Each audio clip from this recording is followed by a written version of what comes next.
Guys, welcome back to the channel. If you guys are new here, my name is Ashley. This is My Sweet Perspective, where I give my take on all things TV and movie related. And y'all know that I'm here to put you on. And today we are back to talk Married at First Sight, season 18. And I'm just going to give you an update, right? We're going to be talking all of the events that have happened from episode 1 through episode 3, and not everything, y'all. I just want to get into these couples, give you guys my thoughts. We will be going live later today at 6:15 p.m. Eastern Standard Time to talk about this as a panel because there's a lot to unpack. There's a lot to discuss. And if you're new to Married at First Sight and the franchise, again, this is the 18th season. So I have been watching since like the 20 teens, right? And the premise of the show is that there are a set of experts who do these mass invitations and interviews and psychological assessments and interviews extensive back to back to determine who your best match is. And so if they find you a match, you will be married at first sight, sight unseen. The first time you will be seeing your potential spouse is at the altar. Okay. And you have choices. You can turn and run, okay? Or you can stick it out and go through the process. And so once you're married, you later that evening will go to the hotel to prepare for your honeymoon. Whatever happens there stays there. You then meet the other parents or other family members for a brief meeting. You've also met them at the reception. Then you go on your week-long vacay to whatever, destination they choose. Once that's over, if you make it, you go back to an apartment that's been provided by Married at First Sight and you live together, I believe, for 8 weeks. And at the end of that 8 weeks, you make your choice. You make your decision. Is this my man, my man, my man, my girl, my girl, my girl, or was this a dud? And I'm going to say last season, no one got married. Last season was a travesty. Last season was the worst season of Married at First Sight that I've ever seen in my life. So I'm hoping that Chicago, the Chi-Town, right, energy is going to turn this thing around, but we're going to see. So without further ado, let's get into Married at First Sight, baby, season 18. Now, we meet Madison and Allen. This is one of our first couples that we're introduced to. Madison works in tech. She is fully self-sufficient, was once upon a time a self-proclaimed ugly duckling who has now turned into her best self, and she is ready for her man, okay? I will say that this season, I like that they've aged up a little bit in Chicago. So hopefully these people are more marriage-minded and not just here for like a photo op or a social media career, right? Then we meet Allen, who is also in the tech industry, and he's been single for a while, and he is ready to give his all to his future spouse. Now, the thing about Allen is when I first saw him and saw that they were going to match Madison with him, I was like, what the hell? What the hell? What the hell? Because I just had a feeling that Madison was not going to feel him. Not that Allen is ugly, okay? Let's be very clear. I don't think he's an ugly man or unattractive. I didn't see it. You know what I mean? And I be seeing, and I just didn't see it. But she says that she is willing to put the looks to the side to dive headfirst into whatever this relationship is going to be. She seemingly appears to be down to earth. They get to the altar and they meet, and he is flabbergasted. Like, am I being punked? Because she is just so amazingly beautiful. He had sent her a banana as the little present before her child, and she brought the banana to the altar.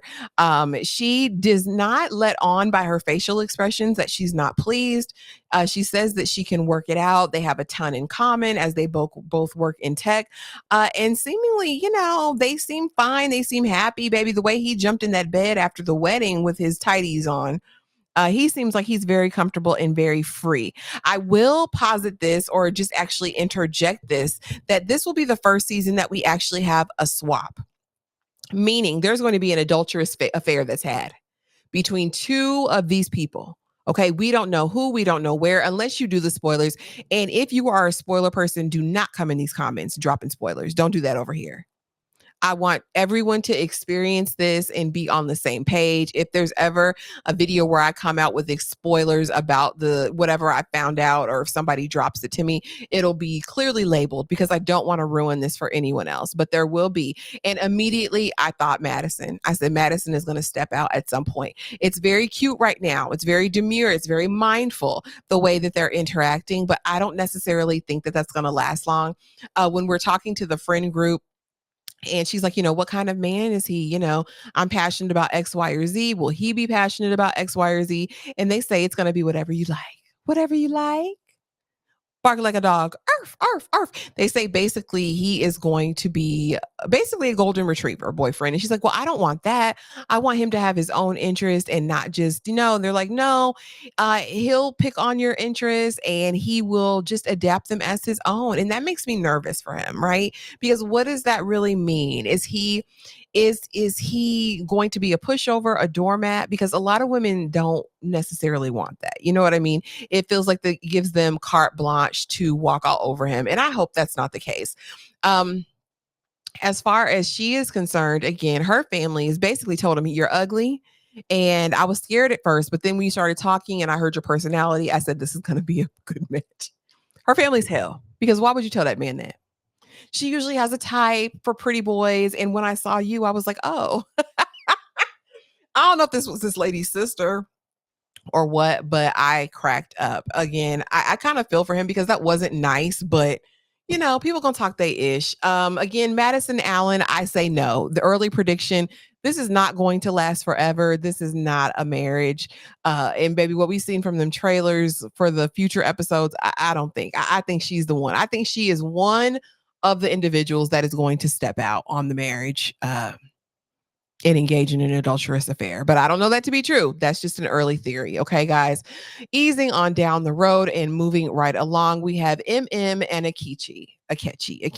And I struggled with this, guys. I wanted this to be something. I was like, oh, black love.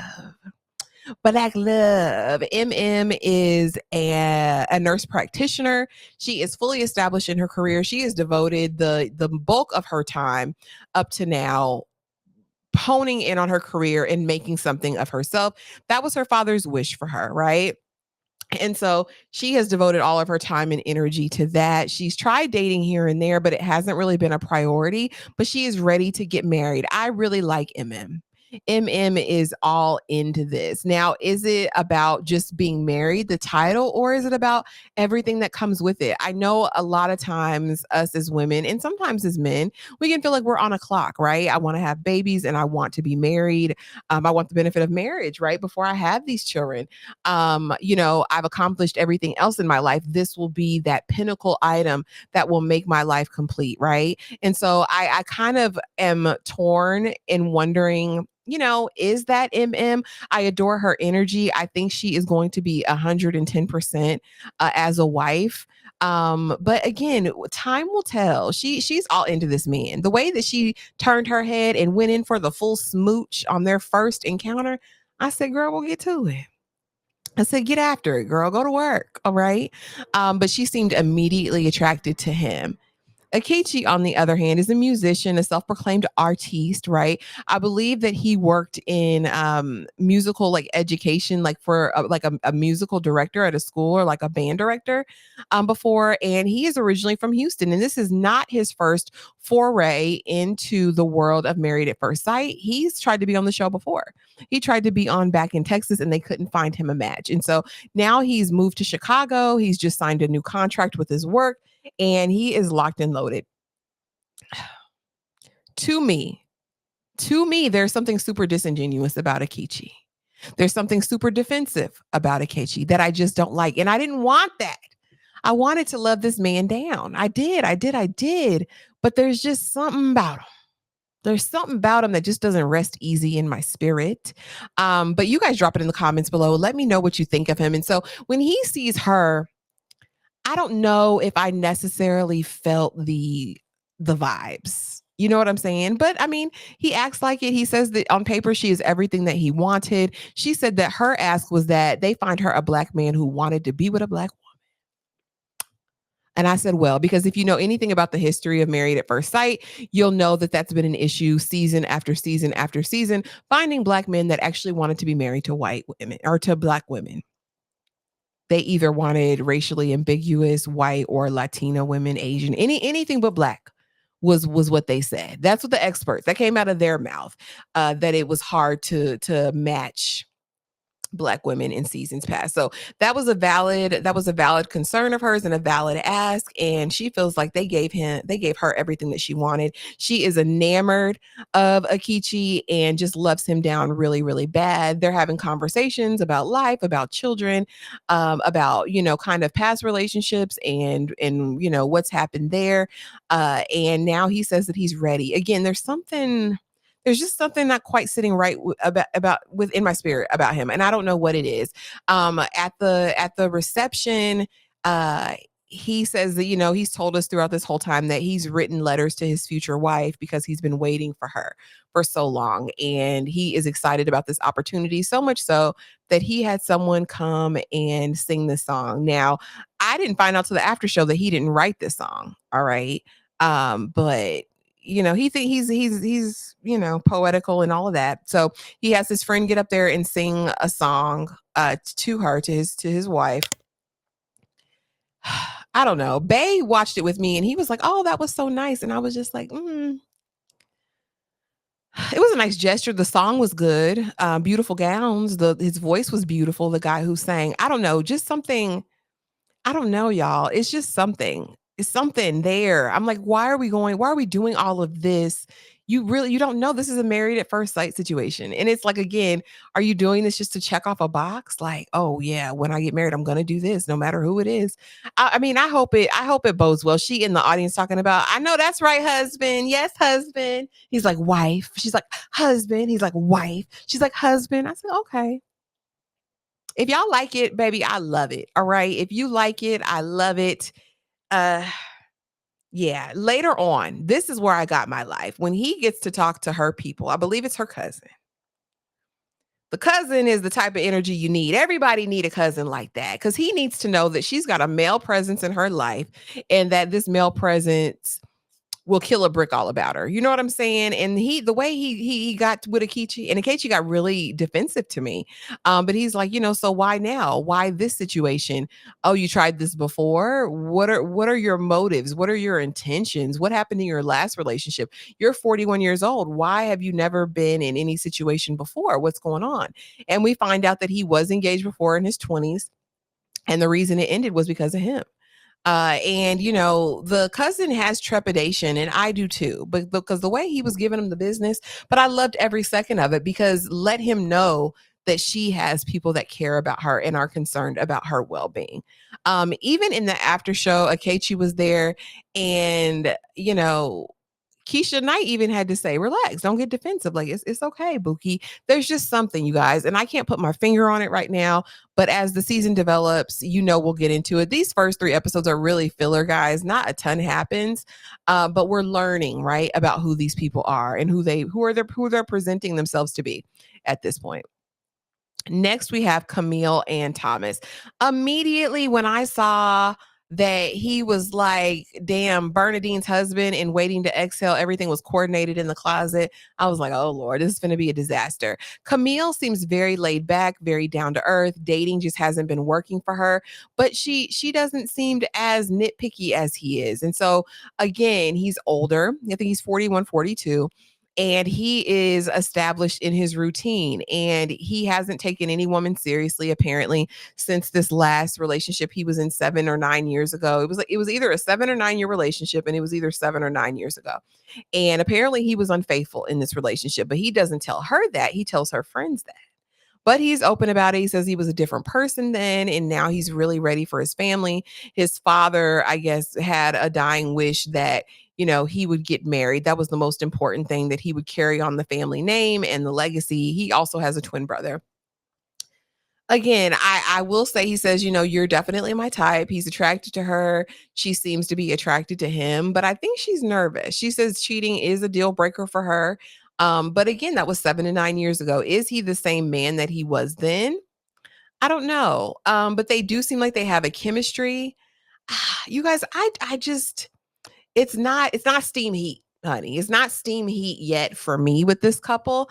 But I don't know, but I'm definitely interested to see where it goes and how it develops. They look great together. Um and he doesn't seem dramatic, but I'm wondering if that's going to change. I'm wondering if he's a man that shuts down. You know what I mean? And like I said, it's because he's been in his own rhythm. I don't think he's ever lived with a woman. I'm curious about how this is going to pan out, but I really like Camille, guys. I really like her. I think she's even. I think she is feminine. I really like her so far, but we shall see. Easing on down the road. Karla and Juan, all right? Karla immediately annoyed me, y'all. Immediately. When we saw her in the treatment at the beginning, when we're meeting all of the individual singles and she was hugging the damn tree, I said, "What in the world?" And they're gonna match her with the damn Latin James Bond. What are we doing here? I instantly knew they're not in the same place. This man is regimented on a schedule, honey, about that bag, about doing everything he needs to do. And she's not. And I love a good hippie moment. I do, but there's just something about her. I don't know. When she got up there, like playing coy at the altar, like, "Do you love me?"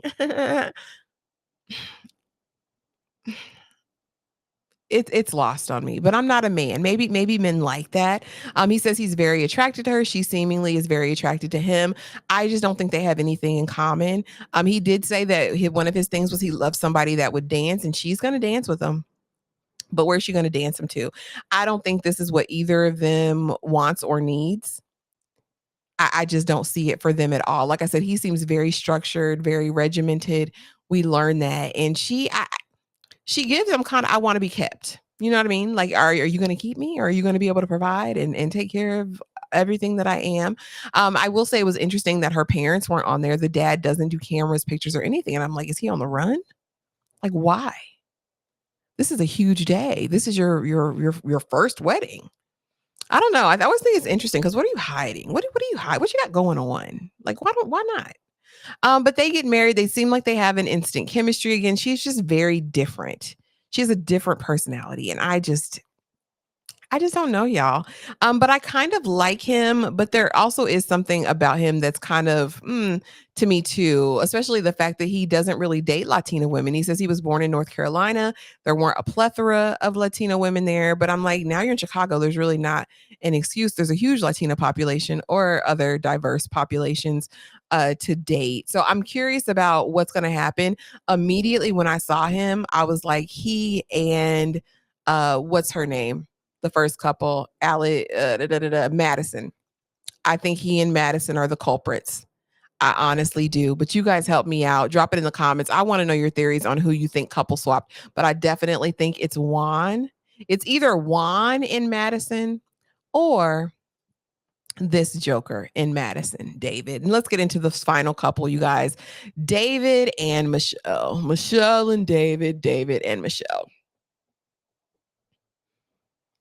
When she said, "I just want a light skinned black man," and he said, "I just want a blonde hair, blue eyed white woman," I said, "Oh, this is what we're doing.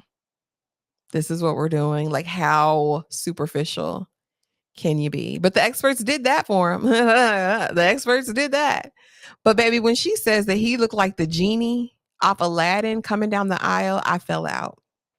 Because I do think that she's initially attracted to him and he's enamored of her, honey. She's everything I want. She got that blonde hair. I knew you was the one. But when they get to talking, we discover that David lives at home with his parents. His parents are his roommates. David is a 38-year-old man. So before y'all get in my comments talking about it's cultural or he's building generational wealth or whatever, it makes a woman, well, not every woman, but a lot of women feel unsafe and unsure to embark upon a long-term committed relationship or marriage with a man who is not living on his own at that big, large age. I don't care what you say. And if it's cultural, find somebody in his culture that can appreciate that. But stop ambushing these women with these men who live at home and aren't taking on any responsibility for the running of that household.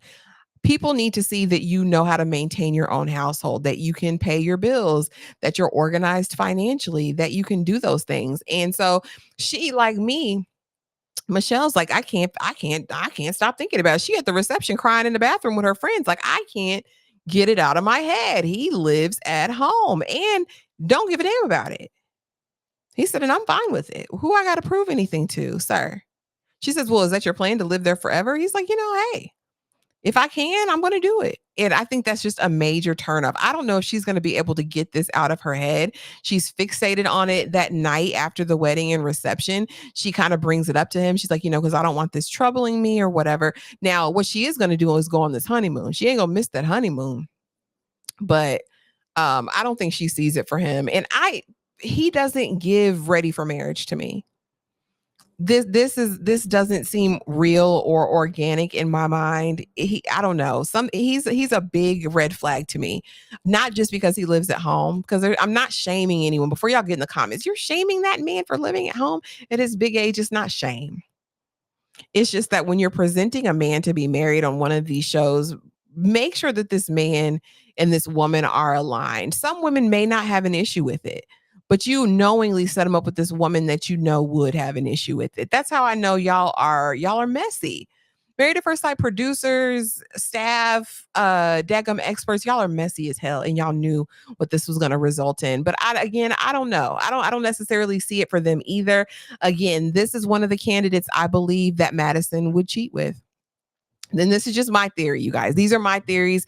Again, this will be the first couple swap in history, but you guys let me know. Drop it in the comments below and let me know what you think of the couple so far this season. Do you have hope for any? And actually, let me run it down really quick and see who I think is going to stay together. Madison and Allen, no. Emem and Ikechi, no. Camille and Thomas, yes. Karla and Juan, no. Michelle and David, no. So for me, only Camille and Thomas are contenders at this point, but that might not even be a thing as well. You guys drop it in the comments below. Let me know what you thought of these first 3 episodes. Who is the couple? Who is that couple this season that's going to make it? Or will we have multiple people say yes on decision day? Y'all, I don't know. But if you're still here and you watched all 22 something minutes of this video, thank you for being here. Please be sure to like, comment, subscribe, do all of those things. And I will see y'all in the next video. Thanks for